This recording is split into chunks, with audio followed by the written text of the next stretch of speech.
Hey, good evening, everyone. Hello. Good evening. Yeah, this is Silent Wednesday. Sorry to just get on here and not say a word, hold up cue cards or something like that. Silent Wednesday is part of Holy Week. You ever thought of it like that? What the heck was Silent Wednesday? What was all that about? What was it about? Well, one, there's nothing really recorded of an event or things happening on that day. Silent Wednesday. You know, they had other days which we've already done.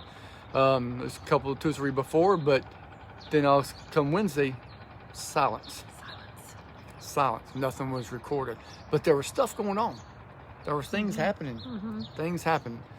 Well, it's interesting. Like the big thing that happened on Wednesday was, of course, our friend Judas, Yeah. who decided that he would make a deal with the government, with some different people who wanted him to give Jesus up. Yep. You know, and go in there and betray him with a kiss. And so this is the day that he actually said, hey, I'll do that, and I want to take the money, and I will turn him over to you. Yeah. Yeah, and we talked about this the other week. Jesus was, it's widely speculated or considered that on this day he was with Mary, Martha, And Lazarus. And remember the pouring the oil on his head, preparing him for burial, and then soon they left there. Judas did that. So all that was going on a silent day. And it's interesting because like Jesus knew who Judas was, and he knew that before he chose him, but it was part of God's plan, which can be really hard to understand sometimes. Yeah. But like Jesus knew that, and he still went through with it. And you know, he was one of his inner circle, not one of the 3, but one of the 12. Right. And that, we all know what that feels like. I mean, sometimes we've all been betrayed. I think everybody in the world has been betrayed at some point in your life. And could we, knowing that someone is going to betray us, could we still go through the motions, and could we still just walk through all of that? So It'd be very tough. It really would be. Yeah. So Jesus went to be with Mary and Martha and Lazarus, which is interesting because he knew like this is his last few days on the earth, and this would be the last time that he would get to like have that precious time with them before he died and rose again and then goes to heaven.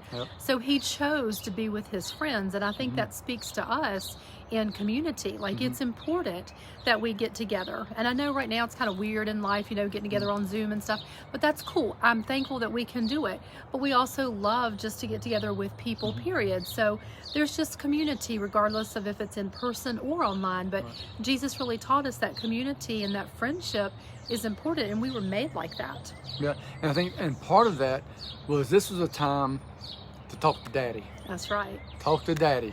And he did that. You can look throughout the New Testament. It talked about when he would go early in the morning, in the evening, or wherever. He still, no matter what, how busy he was, how tough it was, how many healings he was doing, or whatever it was, he always took time to get alone with Dad. That's right. And you just imagine at this point in time, he knows what's coming in just a couple of days. He knows what's getting ready to happen. He knows he has to do this, and that's why he came here. But now I still need time with Dad. I still need time with Dad. I was reading a thing, actually a blog this morning from Jim Dennison, and I thought it kind of hit right with it, where he was talking about the Silent Wednesday also. But he said Jesus knew he needed what only his Father could supply. Daddy God's the only one that could do it. Only where he could supply. If he needed that, remember he's all God and all man, but he still needed what Dad could supply. Why are we any different? That's right. Why are we need it, even that much more. But that's what that time was spent with him. So he not only, he not only needed that intimacy with Dad, he wanted intimacy. Can we say that? I think we need to get it in our hearts and just have a passion, ask God, give us this passion that we not only need, which we do need intimacy with him, but we want it. We desire it. And no matter what, we have to take time. And I know everybody's life is just cray-cray. It's just, you know, off the chains a lot of times. But we always have to find time. Somehow, some way, somewhere. And if you're like me, when I miss that, you can tell it. He's grumpy. I can feel it. Just kidding. That happens. That happens. But also, it's just, you just feel it inside of you. And then he goes on to say this. Well, wait a minute. I want to speak to that for just a second, because he talked about how like he knew he needed that from his father, from his daddy God, and there's just something that only God can fulfill in every single one of us. True. But here's the truth, and I talk to people every single day, every single week, and they really miss the love sometimes of their father. Yes. You know, people that don't have a great relationship, their fathers are in jail or have been, or for whatever reason, they just don't have a good relationship. And they're constantly looking for approval and love. Yep. And it seems to be more in women, but the more men that I talk to, honestly, I think it's really about the same. And so men and women, we all desire that our daddy would look at us and say, I am proud of you. I mean, if my daddy looks at me and says, I'm proud of you, girl, it's just something that happens on the inside. And that's my earthly father. You know, Pastor Eddie is my spiritual daddy. And when he says, Dawnette, you did good, girl, you know, and when he wrote the foreword for my book and stuff, I mean, that did. Or, Dawnette, you know better you better than get that. it straight, girl. You know better than that. That's right. Yeah, just show both sides. Absolutely. Right. But there's something, I mean, I love it when he approves of me, and there's something that happens inside on my heart, and it's like amazing, and it's like, I can do this. I can keep going. And then there are the days when he's like, Dawnette, now you know that's not the right, and he'll be like, Dawnette, that's not the right area for your heart to be in. You need to get that fixed. You know, he's got this deep voice, and some of you have heard him, and he's precious. I love him. But when he does that, that also does something to my heart. I mean, it corrects it, and it lets me know, like, I love you so much that I'm willing to speak truth. But here's what we come down to. Even when we do have that, you know, from the Father, the words of affirmation and the love, or if we don't, it really doesn't matter, because our earthly fathers, our spiritual fathers, none of them can provide what Daddy God can give to us. And so that time daily that Jesus was doing on this Silent Wednesday, and I guess it was every day of his life, like, that's something that is precious. And if we do miss it, I know I do get grumpy, and I'm just out of sorts if I don't have that time with him. So sorry, I wanted to add that, because I work with that every day. That's good. That's very good. And this ties along with it. Why did he spend that time? Why did he get alone and spend that time? He wanted to talk with him, speak with him, listen, which I think too many times it's easy just to want to talk and we don't take the time to listen. And listen to him and commune, just kind of, our words, just hang out. Well, and we've got a comment here from Ron that says community, Father, Son, and Holy Ghost. And that's exactly, I mean, it's that community, and that's how we were created, with those three pieces of us, you know. And so, and God the Father, God the Son, God the Holy Spirit represent how we were created in their image. Yeah, exactly. Now, see, so with that, his spiritual life, and we don't always think about Jesus' spiritual life. He was it, right? He had it too, right? Well, he was 100% man too. Right, exactly. Not only driven by what he needed from his father, which is what you were just alluding to. He needed that from his father, but here's the key with it. He knew his father, what he was. He knew who his father was to be. He knew who Daddy, God, was, and what he could glean from him or receive from him, and that's love. That never runs out. Infinite, to infinity and beyond, never runs out. He realized that, and I think kind of what you were just saying, if you don't have that with your natural father, right, it's hard to realize who your spiritual dad is and who you know him to be. I had this question asked with me one time. I just remembered this. And the question was in a Sozo session, and they said, do you relate better to God the Father, to God the Son, or to God the Holy Spirit? And I'd never really thought about it, you know, but I was like, well, I've always just thought about how I react to God. But when they broke it down like that, and I was like, well, wait a minute. And so for me, like, I naturally go to the Holy Spirit. For whatever reason, he's mysterious. Like, I just love that the Holy Spirit broods and all that kind of stuff. And so that's my first natural inclination. That's who I relate to the best. But then I thought, well, to me, Jesus seems like he's so fun. Yeah. Okay, like walking on water and just all that kind of coming in mysterious on the water. And I just think of him as being fun, not necessarily mysterious, but fun. Right. But then I was like, wait a minute, why is God the Father the last on my list? And it made me realize, That's weird. That's well, not weird, but it just makes sense. It's just kind of, yeah. and different people have Yeah. different opinions of that, or how they feel based on their life and things like that. But I realized then, like, I relate to the other two in the Trinity more than God the Father. And so that told me, like, now every day I'm like, God Father, I want to talk to you as well, not just Jesus and the Holy Spirit. I want to talk to all of them. So it just really opened up my mind a few years ago about that. Yeah, That's good stuff. Good but stuff. there were some of the other things in here, talking about community and just talking about how that really does relate back to the prayer room, and it does, because we want to be in that prayer room. Exactly. And Dave did a great job on Sunday morning of talking about the portable, prayer room, and we do have that, and Jesus had that. He found that. He modeled that. Wherever he was at. Absolutely. It was Just go portable. away. That's and right. And it was getting away from everybody. Just to cut out the noise. That's right. So now tomorrow, Whoops. I'm messing with the phone, so okay. sorry, everybody just went blank. Okay, so now things are really heating up. Yes. It's getting serious now, starting tomorrow. He knows, he's hanging out with Mary, Martha, and Lazarus. He knows what's coming. And like she said, he knows what Judas is getting ready to do. You're hanging out with me, but I know where you're going. And then tomorrow is when it really starts. The heaviness, the weight. Go and read it. We've been telling you all week. Go and read this. Go and read it. And I was thinking about this earlier today because somebody else was talking about it. Just think what was happening, and we may go in a little bit tomorrow night. What was happening and what was done to him. No, he knew what was coming. He'd been trying to tell everybody. Nobody really got it. But what was really tomorrow? It's just almost. It's really we could say Good Friday. Tomorrow's like Sad Thursday, just because. Or I don't know, a hurtful Thursday because of what they did to him. This wasn't some little whipping or just your normal beating. I'm not trying to morbidise, just make it morbid or anything like that, but it's real. And it was real. It was real. And I got something I may say on that tomorrow night, but just be thinking about that tomorrow. And we get over here tomorrow night, we'll talk about that, then of course Friday coming up. But then it started on Thursday night, actually, I guess. It was dark. And then all night long, this was happening. So anyway, be reading that.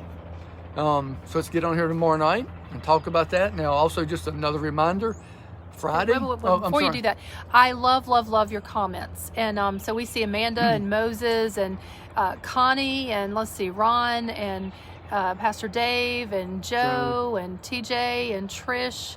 Let's see, Connie. Seen Lisa on there somewhere. Lisa, Dolores.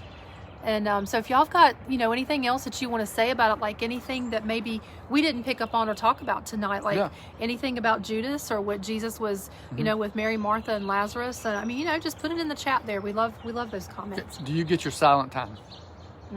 Do you have that, just like Pastor Dave said, the prayer room, but wherever it's at, your silent time.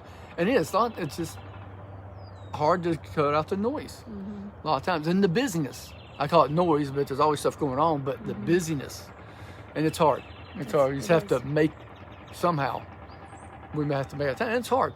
It's hard to do, but it's worth it. That's right. That's worth it, of what you get from it.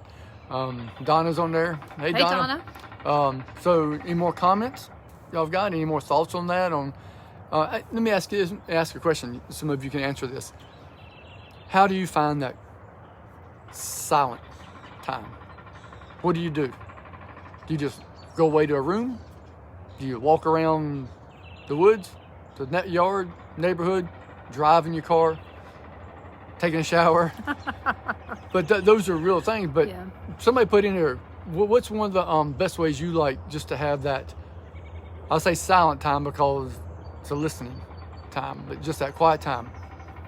Some of you put in the comments. And I'll tell you, like, if you look back here behind us, you can see the blue chairs. That's the fire pit that I talk about. And there's just, I'm telling you, for me, there is something anointed about that fire pit. When I go back there, like I take my journal, my Bible, my drink, my sunglasses, my everything, and I just pour it out to him, and he pours back to me. Yep. That's where I write my name and underline it, and it has to be catty-cornered for whatever reason, and he just starts pouring out, and it's amazing. So that's one of my favorite places to just get alone with him. Yep. That's when we out there. We have a room in the house. Yep. Where It's the fire room. literally it's got two meanings. That's right. Fire room's got a lot of my fire stuff from my career in there, but it's the Holy Spirit Fire fire room. That's right. in there. Even we had it at the other house too, and it's just a good getaway time. Let's see what you got here. Pastor Dave says driving in the car in the shower. Pastor Dave loves his windshield time. Yeah. Yeah. And Ron said in the morning driving to work. Yeah. So driving is a great time. It is. It is. I get that sometimes. Just drive and listen and talk. Let's see. Pastor Jeannie is sitting on my porch with the beauty and peace of nature. Yep. Absolutely. Yep. And I think, Pastor Jeannie, haven't you said on here before, you have a chair that you sit in for that very purpose. I was outside yesterday and I was just having some of that time alone with God, and it was beautiful, and I was sitting all out here in nature by myself. It was pretty. You could hear the birds. It was awesome. And the next door neighbor started up the lawnmower. I was like, no, this is my time. So it's funny. I think that he kind of, he was wondering about that, and he came over and he said, hey, by the way, I'm done now. He said, you can have your quiet time back. And I was like, oh, no problem, But it really, I enjoy the time outside as well. Dolores sitting on my porch early in the morning. That's why I like when it gets warm, sunny. I come out here on the porch, and yes, girl, usually she's not up yet. And I just come out here and I sit. I'm the late owl. I come out here and just hang out while it's just getting daylight. And then let's see, Amanda Gray sitting in the car in the sun. Girl, you after my heart. Yeah. Quiet, no radio, just listening for his voice. That is amazing right there. And then there's Pastor Jeannie. She said, yes, it's the God chair. So I love that. That's awesome. And thank you for sharing those things. Those are awesome. Those are awesome. All right. Anything else? No, reminders? We'll start telling you. Yes, tomorrow night, of course, we're going to go live and just be talking. And if you want to be prepared and throw something out there, we'd love to hear about that. Friday night, we have our fire pit, and we're going to be talking about Good Friday, like how could we possibly call it Good Friday and what happened. So if you're going to come to the fire pit, like come with your just warm clothes to begin with. Warm clothes, it's gonna be a little cool. And windy, but that to me that makes it even more meaningful, like to be kind of bundled up out there around and having fire around the fire. Go back and read about like what Peter did around the fire. We're gonna have hot dogs, we're gonna have marshmallows. Bring your chair. We've got some, but bring your chair if you want to sit in a chair. You can bring a blanket or whatever. You can sit on a log. It doesn't matter to us. But bring something. Bring your drink. That's what I was saying. That's right. And but bring part of the word with you. Like for us, it's not always just like, hey, us talking and stuff. We want to hear from you. Like, what does it mean to you? What did you get out of reading the story? How can it help transform your life? I mean, what we've talked about tonight is like how you can take that God time that Jesus had, and what it does, it transforms our life. And that's what we're all looking for in life, is to continue to be transformed into his image. So that's on Friday night. And then we're egging yards on Saturday. And Pastor Becca was getting ready, getting all the eggs together. We decided to do our eggs ourselves. And we've got neighbors that said, oh yeah, we would love for you to egg our yards. That is so fun. So we're looking forward to doing that on Saturday night and not having the police called on us. It's all good. And then we've got Sunday morning, which is the big morning. That's when the big party. He is risen. He has risen. He is alive. And we just get to celebrate that. So that's going to be so fun. The culmination of Holy Week. Everything we've been talking about leading up to that. And let's have a celebration. Let's have just an amazing time together. In the building, online, wherever we're at. Let's just have and invite people. Invite people to come with you. Invite people to the church. Invite people to get online. All right, let's invite people, get people on here to see what the excitement's about. That's right. And we tell them why we're so excited and why we're celebrating. It's amazing. It changed everything. That's right. It's amazing. Anything else? Yeah, I think that's all. All right. Great, guys. Thank you guys for hanging out. Thank you for commenting. And celebrating victory. Yes, that's celebrating victory. That's right. That's right. And we will see you tomorrow night. Tomorrow night. That's right. Okay. Hey, enjoyed y'all being on. And there is Ross. Ross, thanks. I enjoyed. Thanks for saying that. Yes. We enjoyed you being on here. Yeah. All right, guys. Have a good night. Bye.